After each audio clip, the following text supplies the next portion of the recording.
আজকে শুনে আরো খুশি হয়েছে মাননীয় স্পিকার যে বলে যে আমরা তো বিরোধী দল না।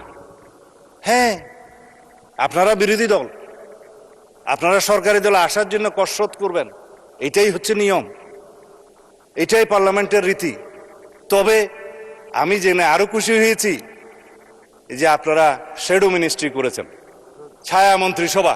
ছায়া মন্ত্রিসভা করলে মাননীয় স্পিকার দুইটা লাভ, একটা হলো যে দায়িত্ববোধ বাড়ে, আর একটা হলো যে উজিরে খামকা অথবা মন্ত্রী ভাবের একটা সুখ পাওয়া যায়। তো আমি অভিনন্দন জানাই যে আসুন আমরা শ্যাডো মিনিস্ট্রি হিসেবে আপনারা ডিক্লেয়ার করুন, কাউন্টার পার্ট হিসাবে আমার বিপরীতে মনে হয় আমার সোজাসুজি আছে হোম মিনিস্টার সাহেব শ্যাডো। আমরা পরস্পর তথ্য বিনিময় করব, আমরা যোগাযোগ রাখবো, কথা বলব।